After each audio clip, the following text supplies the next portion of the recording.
Welcome to another episode of the APL Spotlight series. Incredible guests the world over with incredible insights, experiences, and I would just say a high vibe or lots of love to share with all of us. Today, coming to us from Australia, sort of in between Melbourne and Sydney, is Peter Maxwell Slattery. Now, he's incredible in his background. He's got about 13 books out. He's been helping people relax and connect to the universe more. And I mean, from everything from filming UAPs to UFOs to having his own experiences, direct contact, to helping others have direct contact, but also as sort of a spiritual teacher or advisor, and just really settling into what everybody technically has, which is a really big heart. So I think that's the most important thing. But he has an amazing property people can hang out at and do workshops and experiences and more.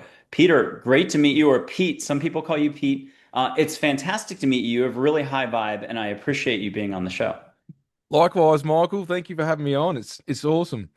Okay, when did you know something was up beyond the ho-hum, 9 to 5, Monday through Friday job thing, and that there was something beyond thinking and something happening with the universe? Well, there was a lot going on since a kid, but it really wasn't until I'd say about 25, give or take.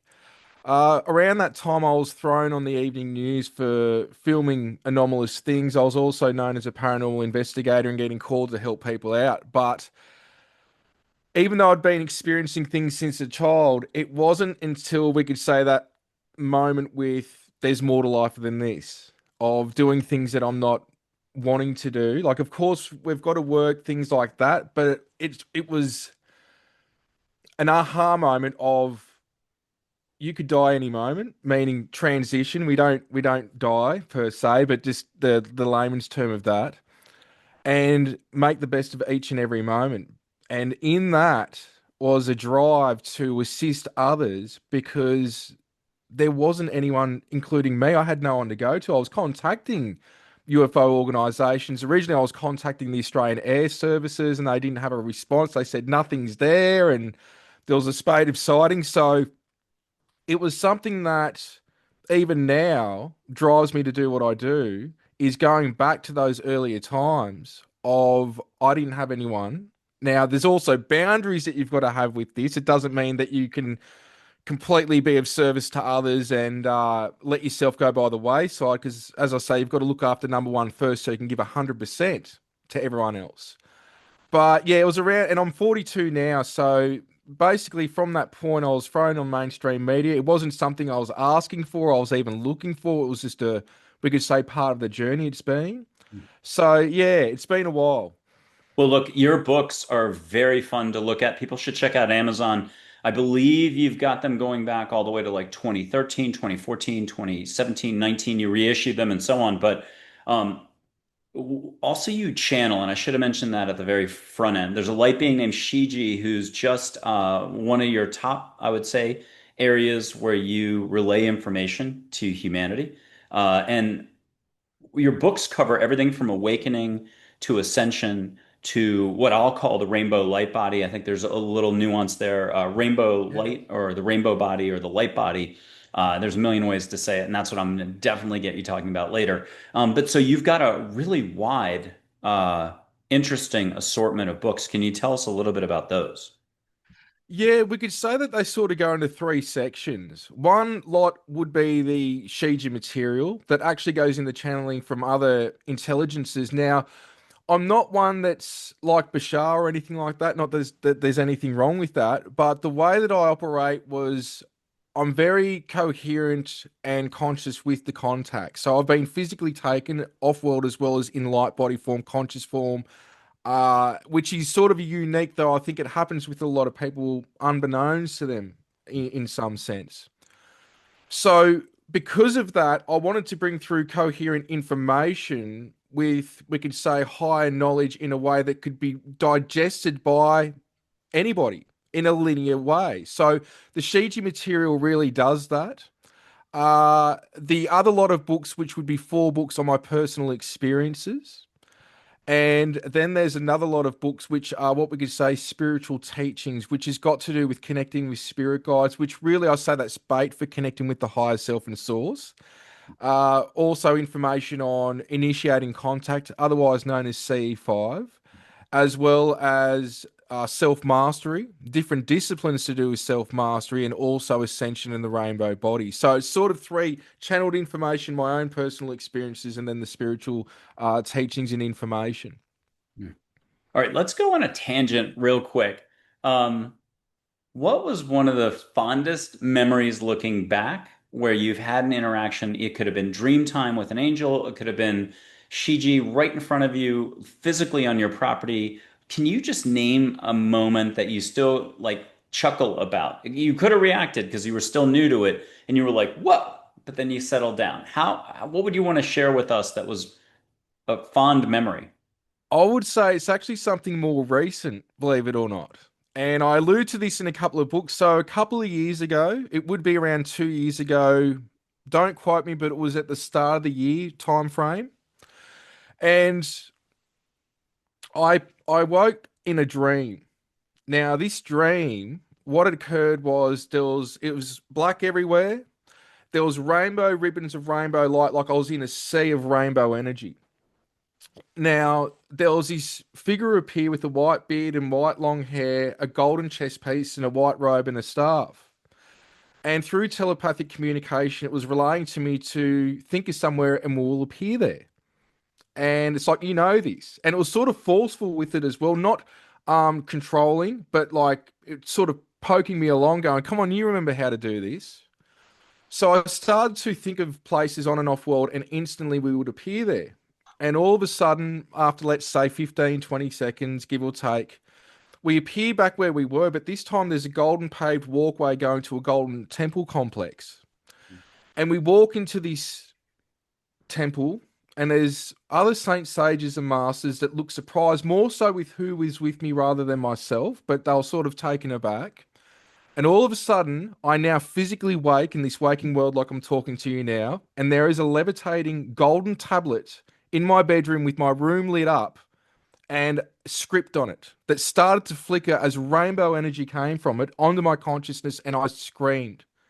It was euphoric, but it was too much at the same time. And I turned away and it stopped, and I turned back and it continued for 10 seconds, and then it imploded on itself, and I'm sitting there in darkness, got up, came out. It was probably 3, 4 in the morning, put the kettle on, had a coffee, and it was like, what was that? Now, why I say that is even though I've been physically on craft and it continues to happen as well as being taken in beings, Merkabas and, astral experiences, ethereal experiences, as well as physical, that to me, to this day, is one of the most astounding things with going from the dream state, conscious state into a physical conscious state, as well as, let's say, rainbow light transmissions of ascension that actually was part of that I didn't understand for some time after that experience. And I still come back to it on a regular basis. Um, it's not that I'm adapted to all forms of contact. There's also been some things that aren't so positive, what have you, though I see things more as uh, just as they are, because everything's a duality of one consciousness interfacing with itself.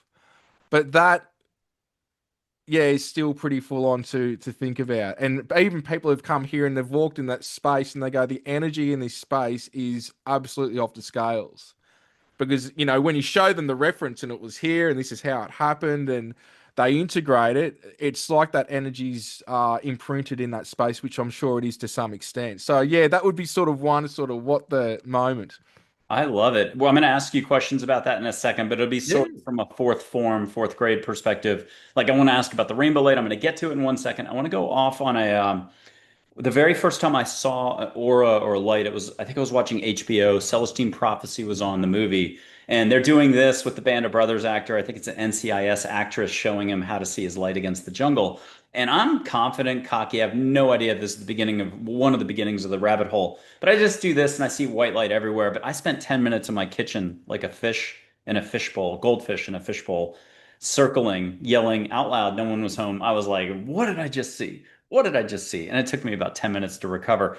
With your permission, later, we'll do that. We'll see some light. We'll see extra. Let the universe come in. But at some point, we might be able to go back to that and connect more to all that. But here's what I wanted to ask.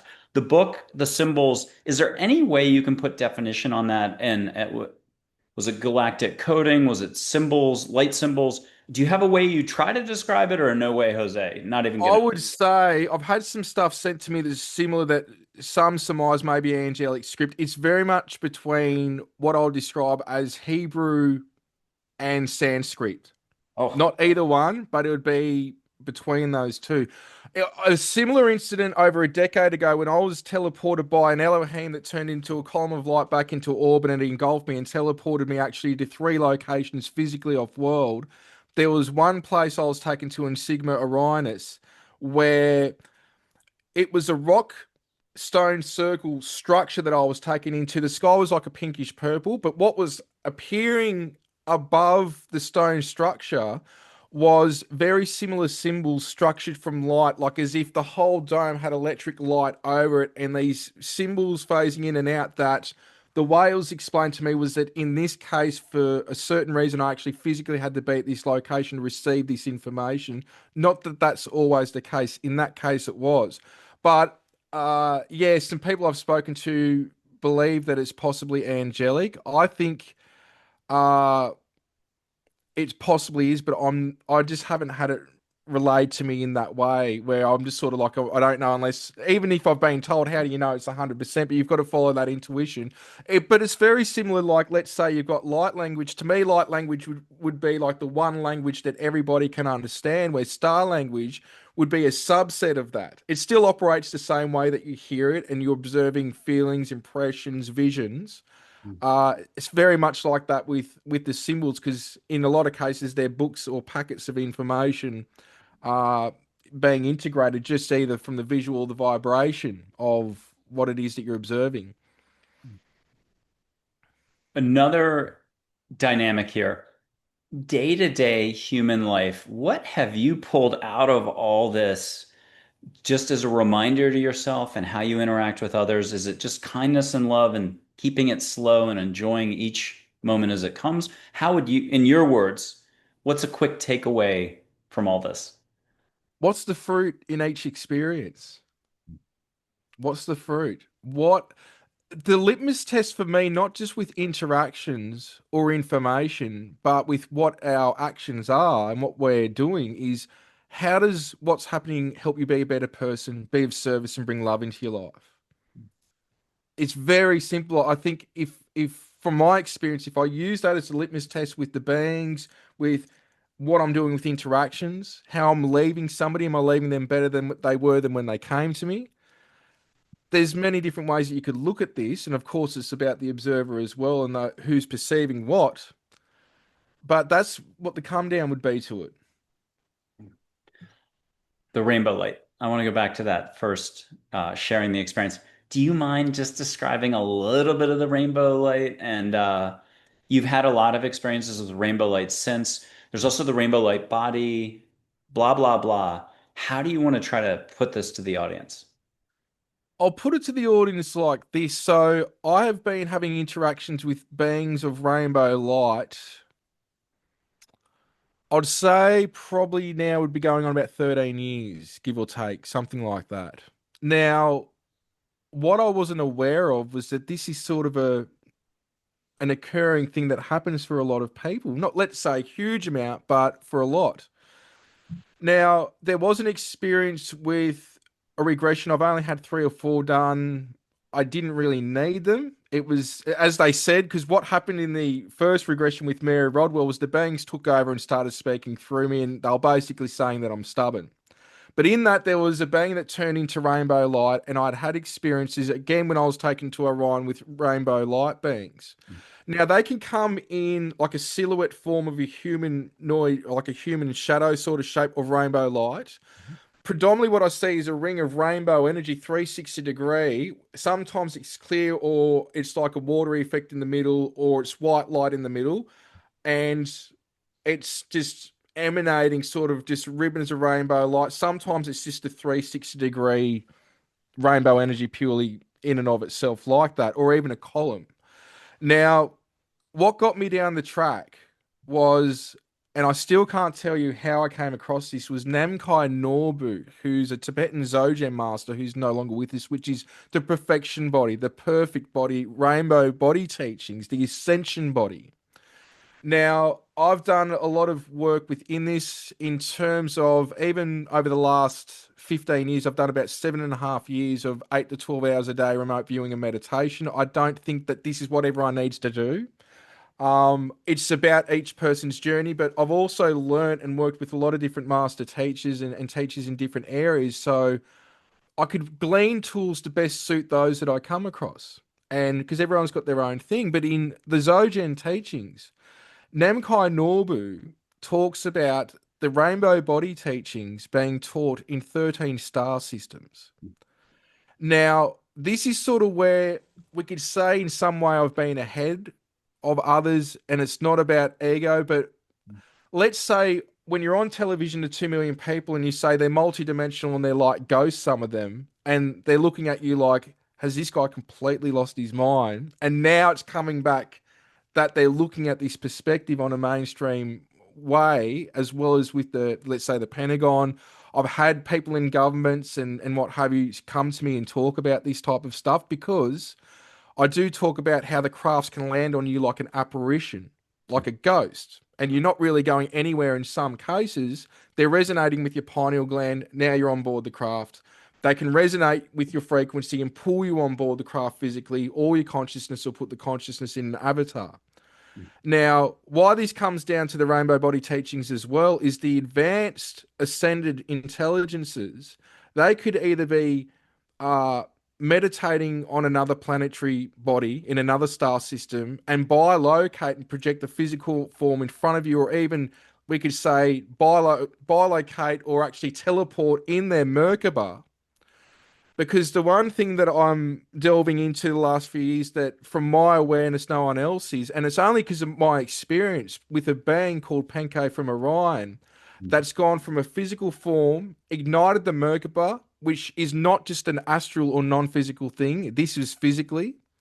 And then as I've gone into its field, it's turned into rainbow light, the rainbow body, merges with the field, God source consciousness, whatever you want to call that one consciousness, and through thought rematerializes rainbow light, the Merkaba, and then a physical body wherever it wants. This is what the Ascension body is about, where, as I say to people, the extraterrestrials still have to ascend.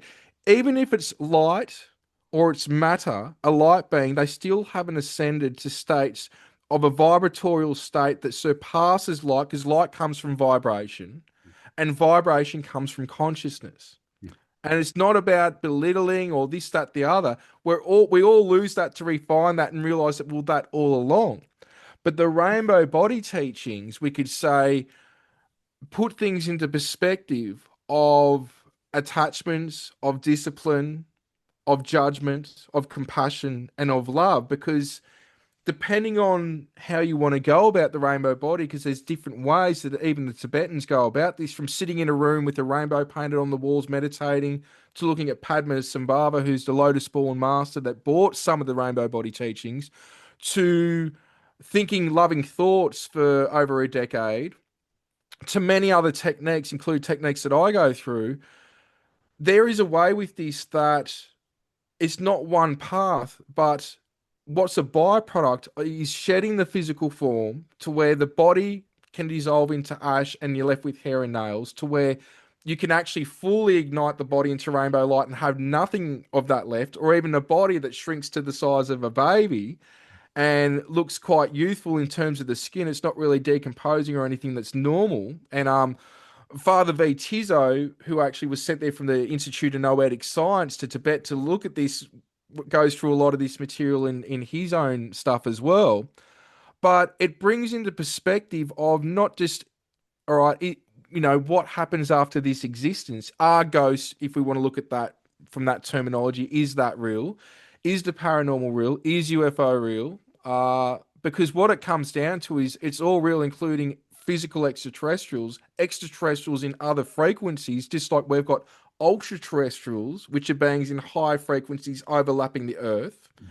And then you've got what I would describe is us and inner earth and extraterrestrials is the bottom 5%, another 90% of realms, and then the angelic kingdom before you hit source. And I've gone through this, Mm. and that 90%, a lot of that is pure thought form realms created by beings at a certain level of consciousness that we start to go fractal, even though we're already fractal, but a fractal on a knowingness level to where we start to experience the many mansions within God's mind simultaneously.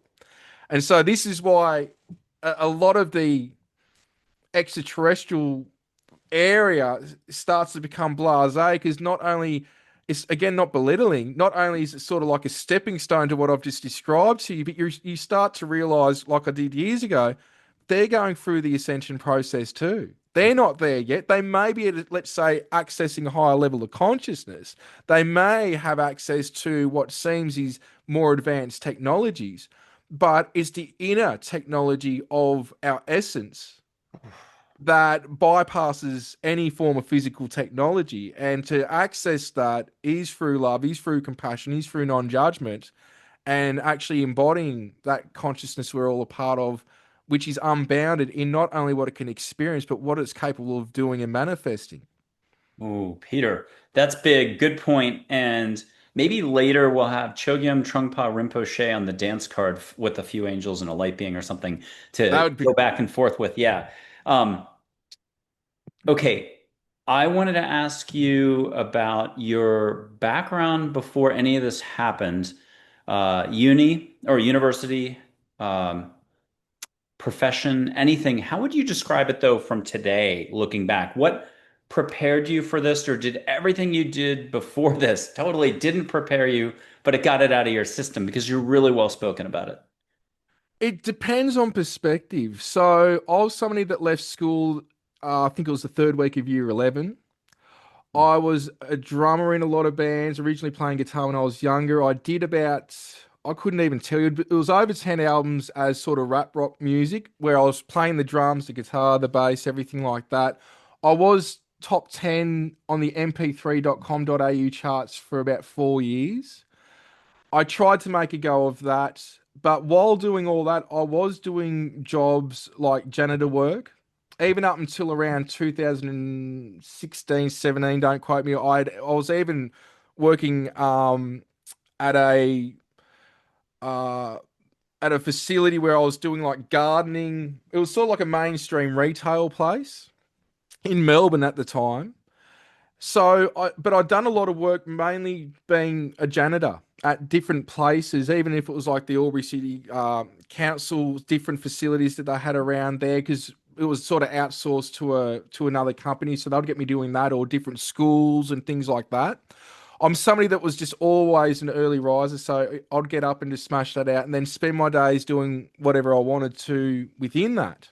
Because to me, it's like every waking moment, you just don't know what life's going to throw at you, and enjoy it while you can.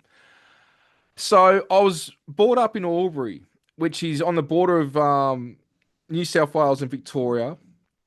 And we could just say, to break it down, I was just a kid that liked to hang out, party with friends, play music, make music. And it wasn't, we could say, until even recent years that I sort of got my act together in a different way of going, all right, the universe keeps throwing this at me since I was 27, because what I do, even though I've been trained in yoga and meditation, all these different things, it started about 25 years old and I'm 42 now. I sort of knew where this was going with, I could see, and I was having visions of this sanctuary, but it's like, it didn't make sense. It didn't make sense in the whole time. Why me? It's like, We I'm should from this we small should town. plug your Jaya Sanctuary real fast so people understand it's a place that people can gather. Uh, both, if you could say it. Yeah. Yeah. So Jaya Sanctuary, it's located just outside of Rutherglen in Victoria, sort of between Rutherglen and Corowa, just over the border. And I've been here now for just over 4 years. I've been open for about a year and a half. And this is a sanctuary where I delve into, teach, and educate, and people can come and experience the being. So we're doing yoga, meditation, different practices of self mastery, as well as initiating contact CE5. And I only do small groups of up to 15 people at a time. And this is sort of, I work very closely with James Gilliland, who's got the famous E-City Ranch in America, where tens of thousands of people have flocked to over 40 years. And I've been very lucky because we've had similar journeys in terms of prophecies, predictions, uh, contact with angelic as well as extraterrestrial and masters, intelligences. And getting back to all this, I didn't realize that even in the music, I used to not like performing music. I didn't realize back then that I was psychic and didn't realize that I was, even though I don't like that term so much, more intuitive. That I would go on stage and tell them to turn the lights off before I get on. After I finish the last song, turn the lights off and I get out because I didn't realize it was the drugs and the alcohol affecting me. And I was so empathic that in those environments I couldn't handle it. But things in later years started to come into play in terms of I'd been doing martial arts. My father was a teacher, and it's very funny because looking back to the younger years, a lot of the training at times during the training sessions in the dojo, I was doing things blindfolded.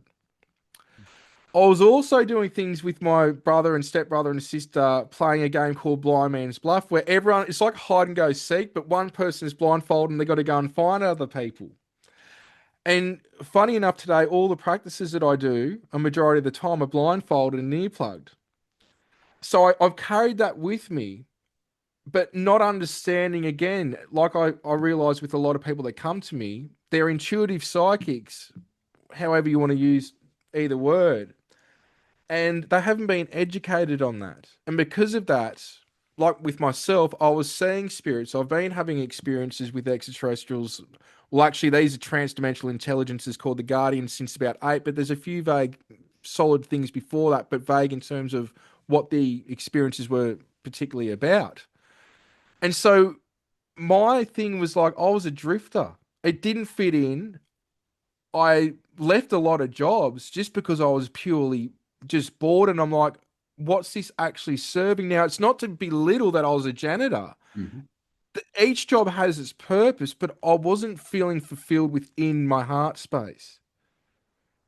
That was the difference. And it wasn't until opportunities kept coming that people wanted help or to talk to me or to hang out with me to see the phenomena or I'd have people from Air Force, this, that, the other, worldwide, still now come to me about this. It's like I couldn't get rid of it. And there was that acceptance point of, all right, I've just got to accept that I'm not again, not belittling the normal person with the normal 9 to 5 job. I'm meant to do something different. And as somebody once said to me, sometimes the universe picks you, not because we're special. It's just the way that it is. It's beyond a way that people can conceive what I'm trying to say in a regular fashion, if that makes sense. Absolutely. Um, We're going to jump back to your past lives. Now, I know that's easy to get caught up in or whatever, and it Yeah. might be earthbound past lives, and everyone's had a bunch, blah, blah, blah. Not everybody. But did you get any of the cosmic origin stories for yourself? And again, you don't have to put any emphasis on it. You can just say yes and move on. But if you did have something you wanted to share, what would you like to share? And again, I know that takes away from a lot of the central messaging that we all have something big here and we have the ability to connect more. Definitely. But it's still a valid question. And only if you want to share, what have you been shown in terms of some of your cosmic origins now that you look back? Has it been for a long time you've known, just recently, a smattering here, a smattering there? How has it unfolded? I'd say a majority I've been aware of since about 2011 or 12. It happened in an incident where I had a liquid energy go into my shoulder and flip me off the couch and say more of you. And basically, days after that, up until today, but really the first few days, it was like flashbacks. So I'm aware of even how I came in because from my experience, the Elohim, different colored intelligences of light that regulate and by the color depends on which realms or density they're regulating. Then there's the creator beings. Then there's other ones that go out within source and they're monitoring, they're regulating. Some look like they're on fire. But it was explained to me a long time ago that our highest expression is an Elohim. All of us, we're all cells of God's body if we look at it in a linear way. And it's not to get religious, this, that, the other. But when this experience happened, I've got full recall to certain points. Now, it's a really good segue for this because what I would like to mention is that yes, star seeds are real. I've got star seeds tattooed on my back, but what I would say is don't identify. It was a box I put myself into, and it can trigger some people, and it's not to trigger to just for the sake of it, but I want to pull people outside of a box for a moment, which is not only have we experienced other star systems, but also other realms. Mm. And to an extent, reincarnation is illusionary. Reincarnation is a linear concept to understand that all our lives are happening simultaneously. And if you don't first get the reincarnation thing, that can be way too overwhelming to conceive or perceive. So, from that standpoint, I have been, and what I can tell you from experience, it's very common that a lot of people have been in Sirius, the Pleiades, Lyra, uh, Orion, Pegasus, Arcturus, the list goes on. And from my understanding, a lot of us here at this time have gone through those walks in different worlds, and we've come back to assist humanity to play a part within it to uplift itself. And the high dimensional experiences and some of the extraterrestrial experiences, and what I'll say is even human lineage, whether it's our future offspring that we've experienced, being, or ancestors, have all served purposes. And we could say have been like downloads of experiences that give us the know how to help within the human experience, though a lot of us forget. And so it's like somebody might say, well, I'm from this star system, I'm a ninth dimensional Pleiadian. That's all cool. But to me, what I would say is don't put yourself in that box because where were you before you were that? Mm. You were shapeless, you were formless, you were unbounded consciousness, and that is your essence still. To the point that in one experience, I was shown that everything is made up of dodecahedrons, everything on a microscopic level to a large level like the universe, to where I looked out and I could see other dodecahedrons, which I was told was other universes with its own planes and dimensions.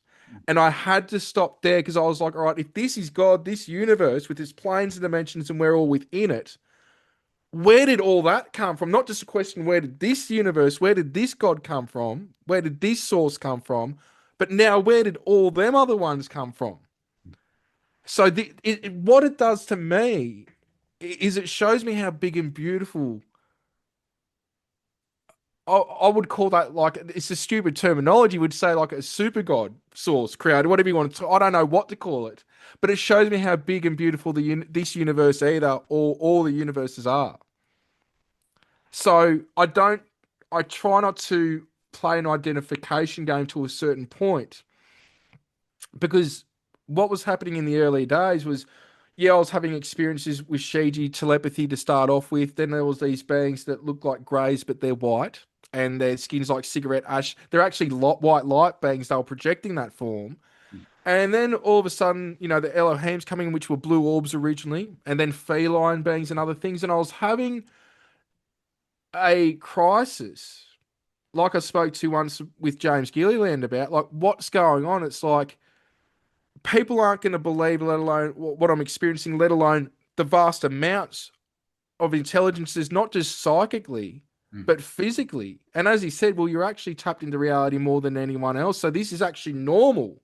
But Mm. because they're not experiencing it and opened up in those ways that you are, it's not normal for them. But what I learned as well in that was, for example, with Shiji, it's like, all right, I must be Pleiadian.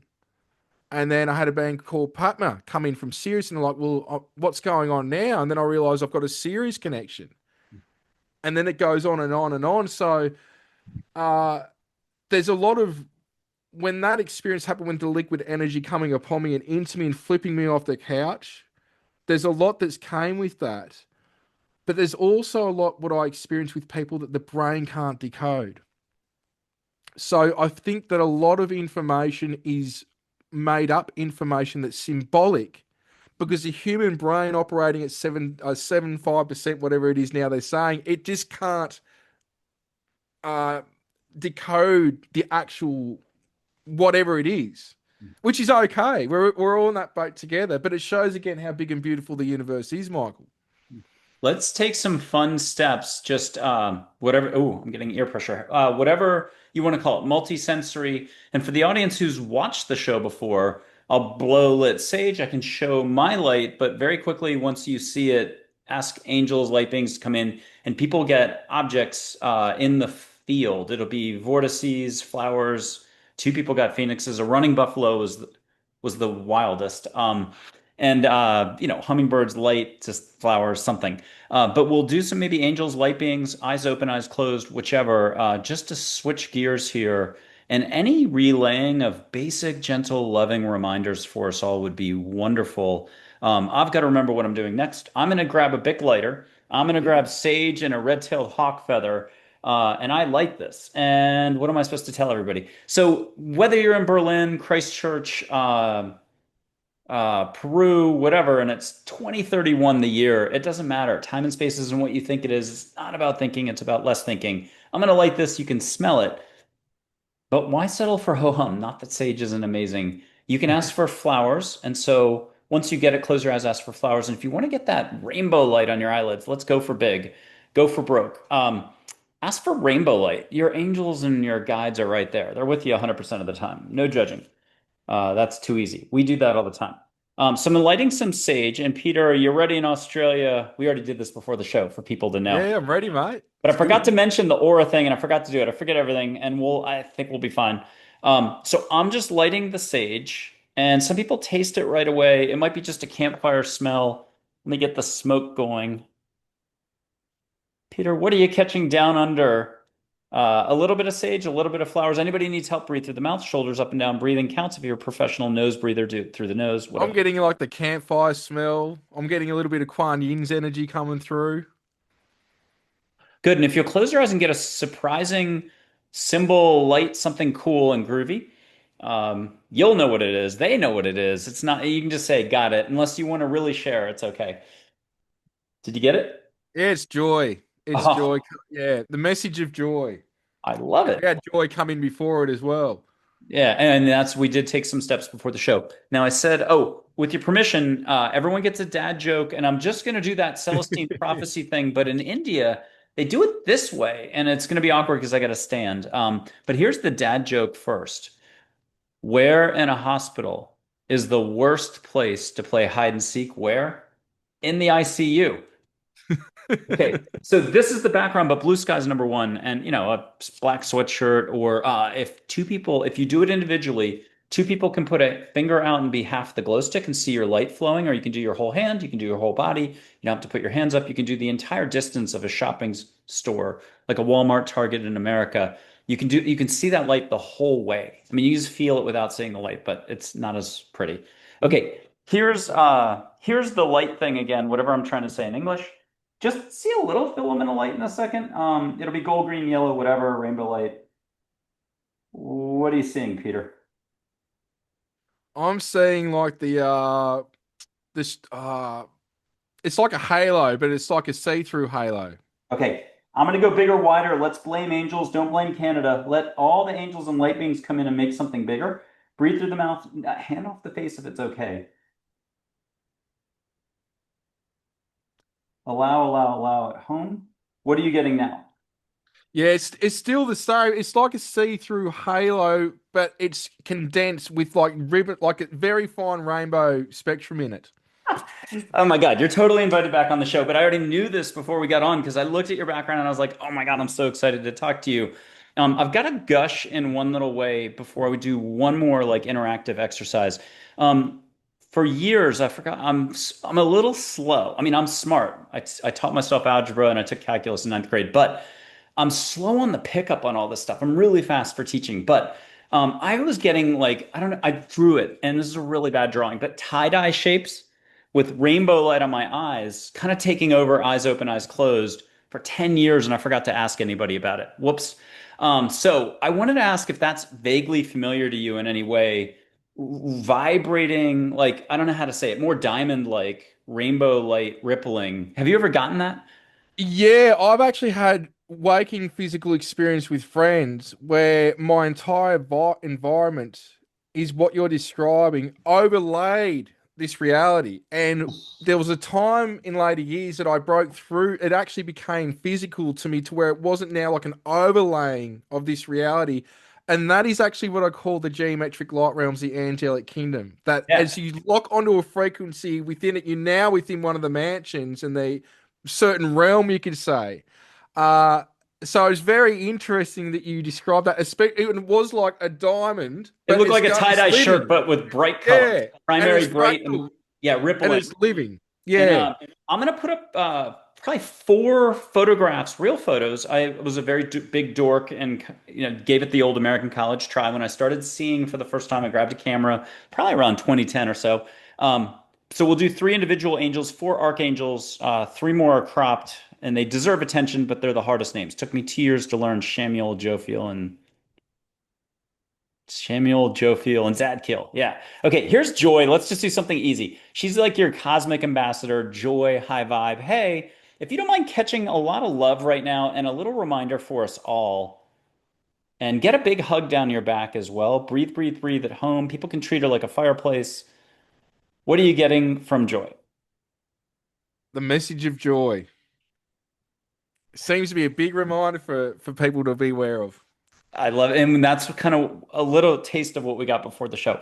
Here's Charlotte. You met her before. Angel, been around the block though, with an I think I said Orion background. And she showed up in a Starbucks, Northwest Austin, just staring at me, drinking coffee while I met with my book manager. Like, this is like 10 years ago.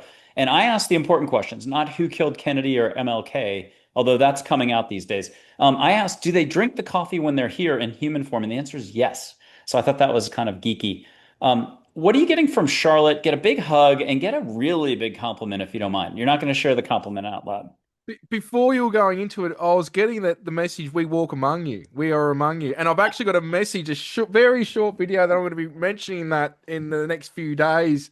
Just a quick short, very similar thing. How and you spoke about it before this, how angels and yes, some extraterrestrials, depending on frequency, they can physically materialize, and in some cases, like you actually just alluded to, when they break into this frequency they do take on, depending on the being, 3D physics. So in terms of they can drink a coffee, they can experience what humans can experience momentarily, but again, depending on the intelligence. House rules, so to speak. And I'm going to plug Dan Millman. If people are just getting started, Way the Peaceful Warrior, the movie Peaceful Warrior. I think I handed the book out at least 50 times. Plus, there's another book that I love, Carl Hammerschlag, Dancing Healers. He's passed over, didn't have him on as a guest. Wonderful psychologist, doctor type. But Way the Peaceful Warrior, that gas station attendant played by Nick Nolte in the movie, it's a gymnastics film. So you think it's only sports, but very spiritual.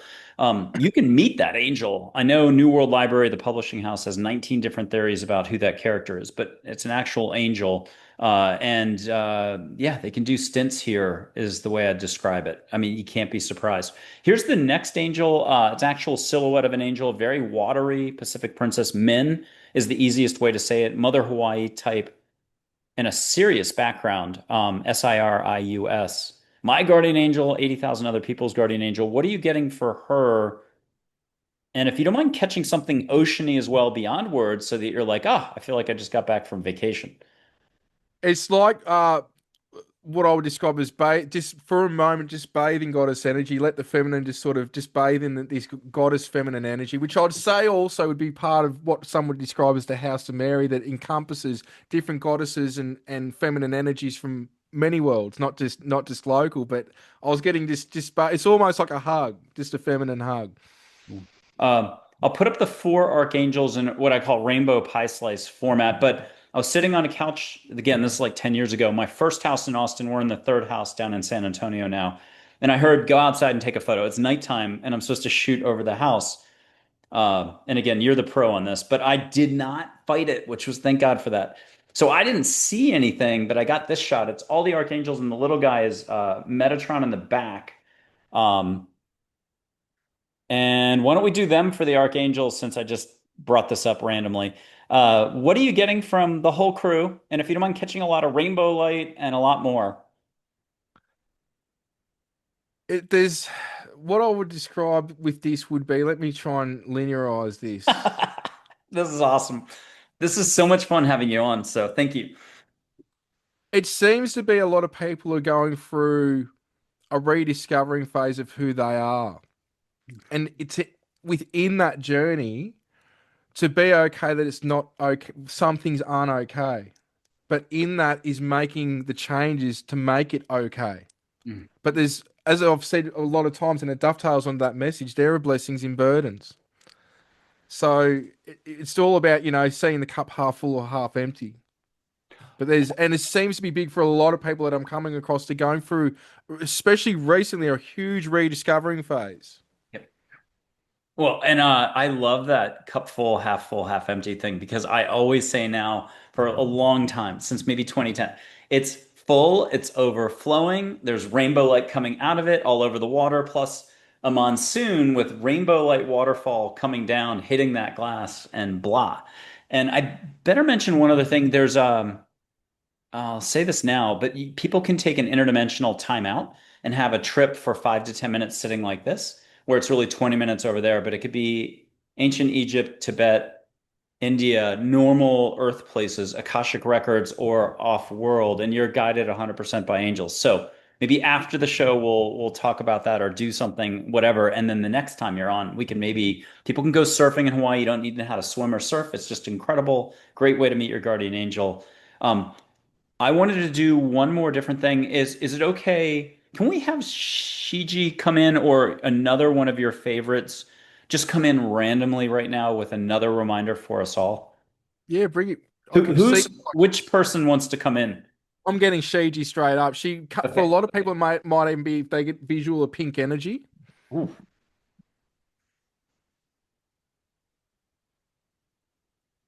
She's just smiling and blinking as she's coming in.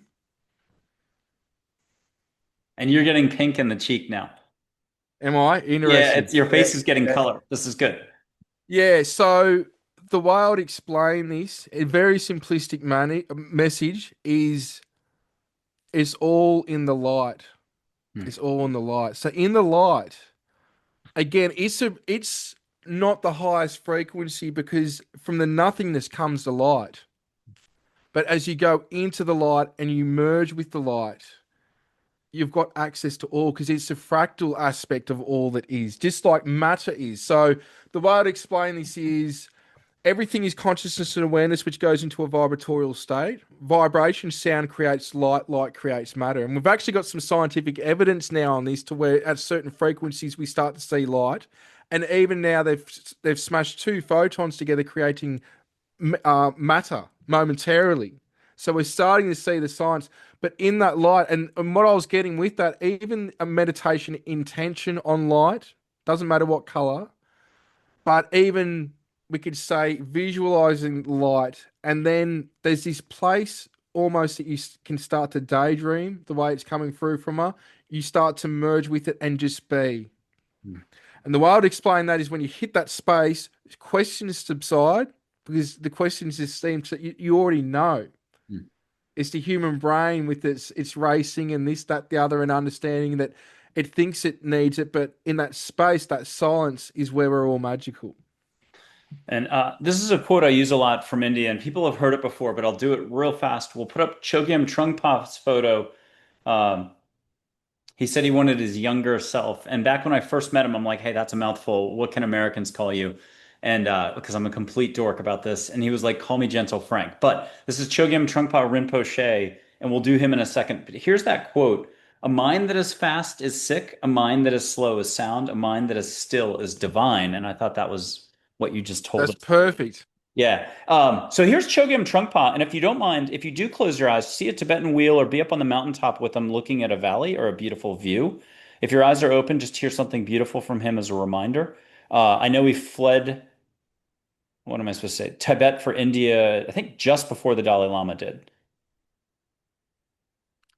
I've got a message that everything is you, and I can see him in my mind's eye as if we're up in a similar setting in that photo. So it's not a mountain or it's part of a mountain. It's like looking down. There's a view, and he's moving his hand like that, and you can see the trees move like a ripple effect, and he's like everything's you.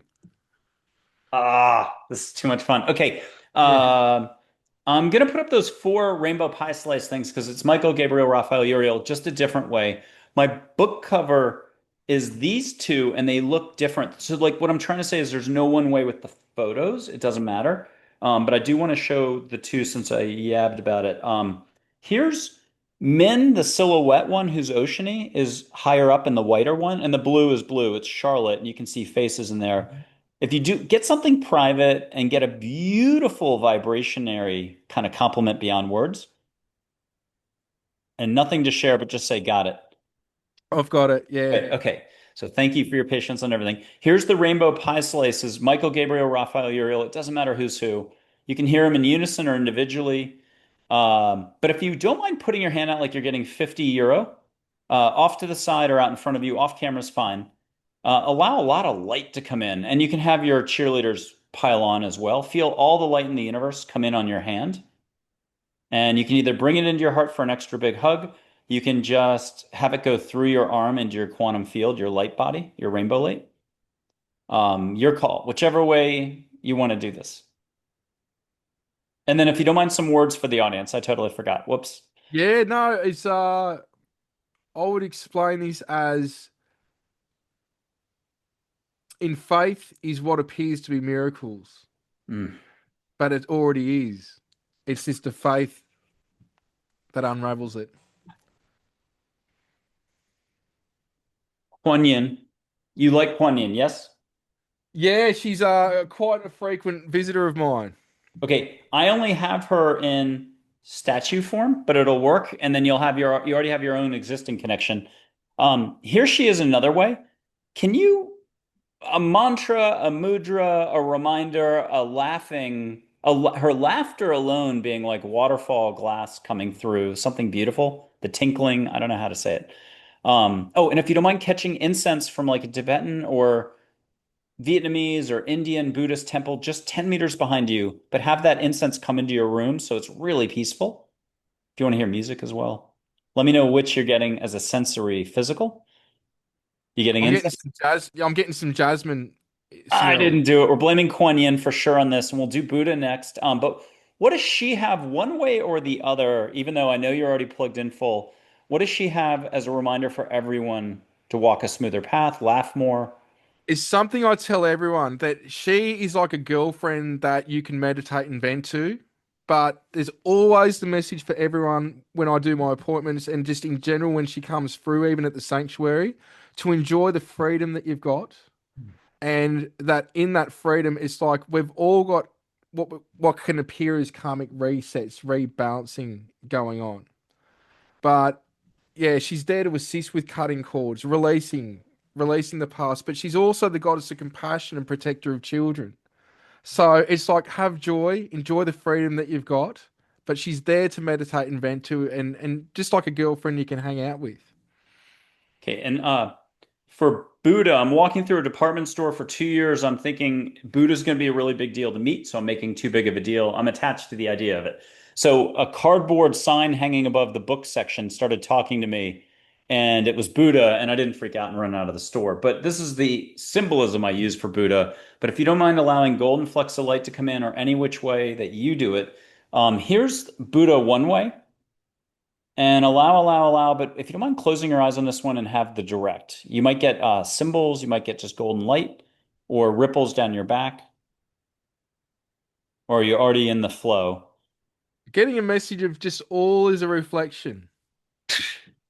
Love this. And now with your permission, if you don't mind looking out the window and letting 1, 2, 5 figures, it'll be either a posse to be very American about it. Someone's going to show. Is it Joy? Is it Shiji? Is it Joy? Is it Kuan Yin? Are you getting a kind of a group? Who are you seeing now? I'm getting a lot of it's more than five. It's goddess energies from Lyra that are in white robes, but they're white light. They're sort of like humanoid but light beings in white robes. Yeah, yeah. And then because we're mentioning light beings, there's Seth, but he's like one of the few. Like Buddha, only for at least at this end, shows up in sort of a anything from 17 to 35 years old form, but it's amorphous. I don't know, golden light. And there's a Jinn who's East Asian mysticism or elemental, but Jinn who's like petite, Winnie the Pooh size. Energizer Bunny meets the Encyclopedia Britannica. A little less defined over the years, but now more defined. Seth, the one from Jane Roberts, the light being, is the absolute one that only shows as Cheshire Cat in the sky. So I wanted to pick a light being that could be fun. Her name is Grace, not the angel Grace who's rainbow light. She's orange light, she's enthusiasm. Do you mind getting a character reference? Like we're at a pool party. Grace is on the other side. The light being is enthusiasm. We're walking with Joy, Kuan Yin, your crew. Can you hear a private little, hey, this is what you need to know about her before you meet her? This is Grace, the light being is enthusiasm. Hear a quick character reference. And then one way or the other, do you mind closing your eyes open, but catch orange enthusiasm, full light being come in, and she's got her own way to do it. Ta-da. Hello. And she should be very fun, by the way. So, did you get orange light? Yeah, I got the orange light. Yeah, yeah. Okay. Let's do this. Talk to us just a little bit about how just saying yes to the universe, but we're talking love and above. We're talking love's the fabric of the universe, your heart, your protected boundaries, that whole thing. How's just saying yes is enough? It definitely is, but I'd also query to say there's a few aspects to add to that. There is, are you ready for what you're putting out for? Because sometimes we think we're ready and we may not be. It's like the universe hands it to us and it can be like, this is too good. This is better than what I thought it was. This is more work than what I thought it was. This is harder than what I thought it was going to be. So there is the aspect of yes, yes is enough. But embodying that and feeling that from the heart space, because that taps into the field, and that is what I would describe as like a lock. It's like doing affirmations. Affirmations are great, but when you yell, when you scream it, when you physically, with your physiology, get into it, that's locking it into you in a cell nature as well as above with the light body so below. Mm. But there is the aspect of what as well that I'd like to bring up here with clearings, making sure that when you're opening up to certain things and saying yes, that it comes down to, at least with myself, the criteria of how does this help me be a better person, be of service, and bring love into my life? Because with that, there are manipulative and certain types of energies that can masquerade of being something that they're not. And we want to make sure that we're in a sacred, safe space with anything that we're doing as well. So it is a culmination as we evolve to the point with where I'm at personally on my journey now, is that surrendering. I've got out of like a way of manifesting like I used to, which is now the first thing I do every morning, besides giving thanks, is God source creator. How can I be a vehicle for you to work through and assist others? And I accept the blessings and abundance that comes with it so it can self perpetuate itself so I can keep doing what it is. But with that, what now happens, I can tell you from personal experience for myself, is that instead of having every single little thing planned out in your schedule, there could be a moment's notice you get a phone call and you got to get on a plane and go to another country. You got to do this. And it's like, really? And it's like, well, you asked to be my hands, Yep. and this is what's going with it. So it's selflessness in terms of not being selfish, but there's also, as we talked about briefly at the start, of also having boundaries, making sure that we're running at optimal efficiency and 100%. Okay, I've been on a hyper short leash since like 2010. It's going to be ridiculous. So I don't need to share any of my details. But the point is, here are two of my business managers, and I'm actually going to bring up the third because she's from really far out. She said some galaxy somewhere where music kind of came from. Her name's Rebecca. She's actually four balls of light in her photo, and it's taken up close against some patio furniture. So, first, Charlotte, you've met, and then Michael, Archangel Michael, just a different way. And then Rebecca is four balls of light, like those two balls of light I showed you when it was Charlotte and Min. I don't know if it'll come through, but here are my three business managers. If you don't mind sizing me up a different way, you're not sharing this out loud. Just hear something from them, like, yeah, he's still on his path, and get a good laugh about it in a good Hmm. way. Okay, good. Um, can you have these three angels share wisdom for each person on how to allow it to unfold at the highest intent, highest level heart? And you did, but they're going to influence you just a little, like mention something that you're like, oh, yes.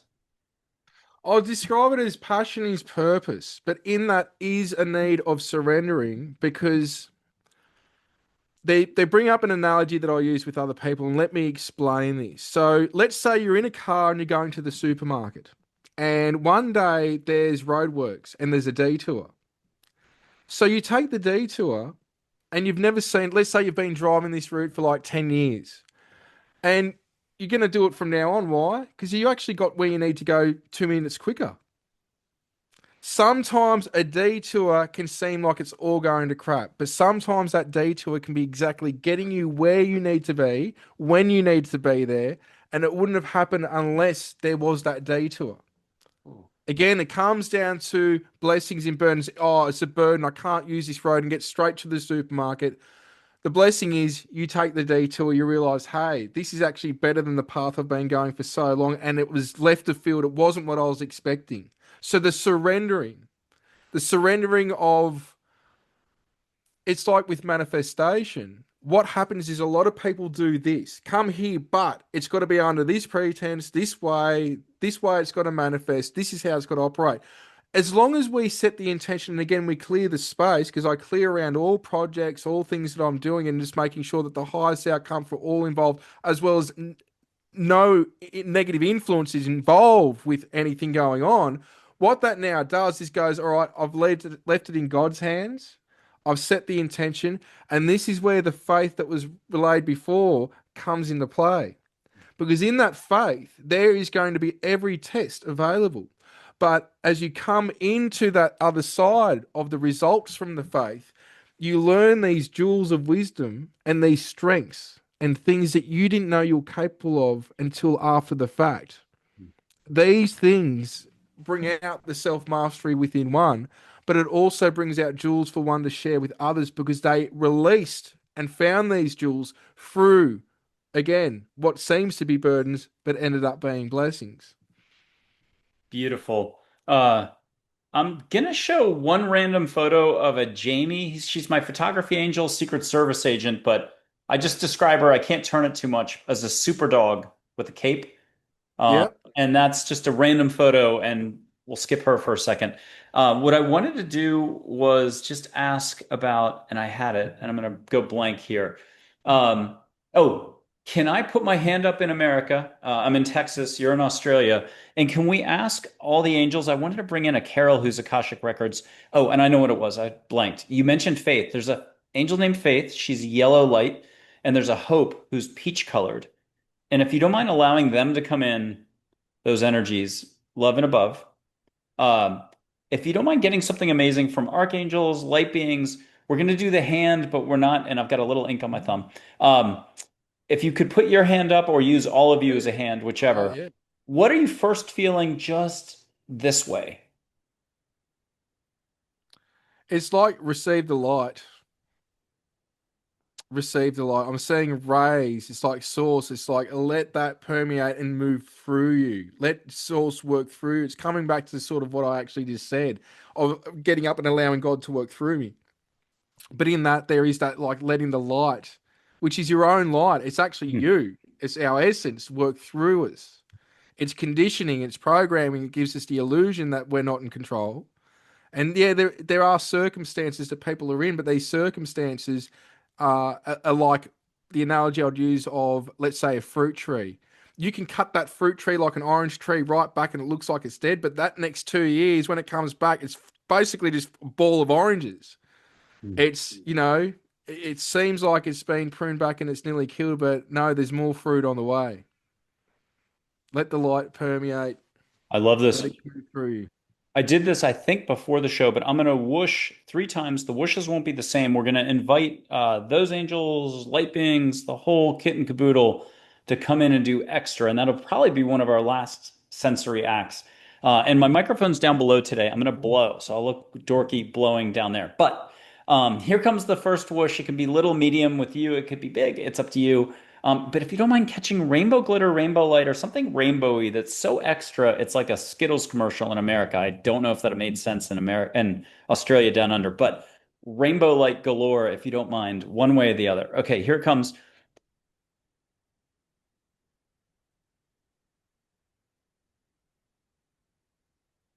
And Peter Slattery in Australia. Which way did you get that?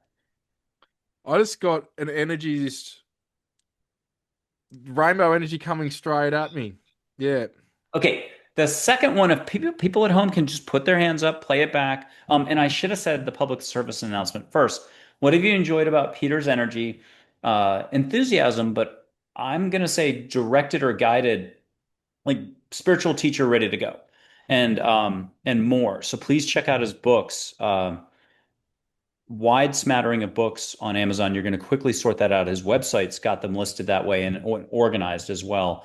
Um, yeah, and also plenty of videos of UAPs. If you're coming in for the UFO UAP stuff, we have probably about 14 beautiful experts and different backgrounds. A few haven't taken any steps on air, but that doesn't matter. Please check out the master guest list on the website. All right, Peter, back to blowing, moving energy, having fun, but we're really going to blame angels, don't blame Canada. I'm going to do this again. I'm going to look like a goose and double do it. And if you don't mind making a personal request on any front, you're not sharing it out loud. But if you don't mind catching a little extra light around you or something visual, here comes the next.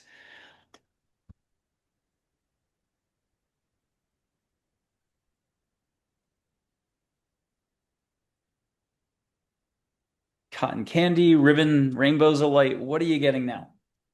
Same thing. I'm just getting another sort of pulse of rainbow light. Just waves of rainbow, more like waves of rainbow energy. Okay. And one more. If you could just name any color in the flame. Are you seeing yellow, gold, white, blue? I'm getting blue. Yeah. Okay.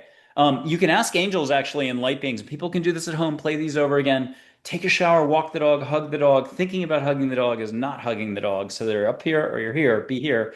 Ask your favorites to come in and do extra light on the light. So you know it's galactic, cosmos, universal love, whatever, compassion. What are you getting around the lighter light? Be the light. It's actually saying that I've got an online course and things that I reference with this, which is let your light shine. Don't dim it for no one, but let your light shine. Because in that, what can appear to be imperfections, which can appear to be things that you may not see the blessings within that you are to others, is you. Each person being themselves is the gift, not just to their loved ones, but to the universe in and of itself. What you can do, I can't do, and vice versa, in the exact same way. The way that we've got our own spin, the way that we've got our own soul journeys and our soul knowledge and wisdom, that independently makes us all super gifts to the entire universe. Well, Let your let's do light shine. I love it. Let's do this. Let's flip the third movement of light and rainbow light from, if with your permission, from you to the audience in the future. And here's Joy, and you've already got Shiji and many others coming in. If you don't mind whooshing, but if you want, you can give us a mantra 3 times in a row. That's an original mantra, not one of your classic ones that you might have taught in a class. You're coming up with it Yeah. spontaneously. Like you are the joy. You are your heart. You've got a big heart. Something. Um, if you don't mind whooshing or saying, or it'll be a combo, but it's going to be the Peter Slattery patented way of sharing your love and light with all of us. And then we'll start to wrap it up and have you give us a couple more conclusory, if they say that word, um, notions. Okay, which way do you want to go with us for sharing some light, rainbow light, some love? Yeah, no, I'm just getting like sending out rainbow light, but I'm also getting joy and love is. Joy and love is. Joy and love is now. My whole right side of my top head is just lit. Um, Peter, can you self-describe? This is a little bit of self-love. You're going to give a compliment out loud. You have a very, I don't have the right word, springy, very vibrant approach to this. Persevering is too strong of a word. You've stayed the course. You're sharing lots of love. You've kept your chin up and you're doing what you're meant to be doing, helping others. How would you say it? I would not even know how to say it because it's beyond words to me to be able to even comprehend it. That to the point, and the honest truth is, I don't even know what I'm doing.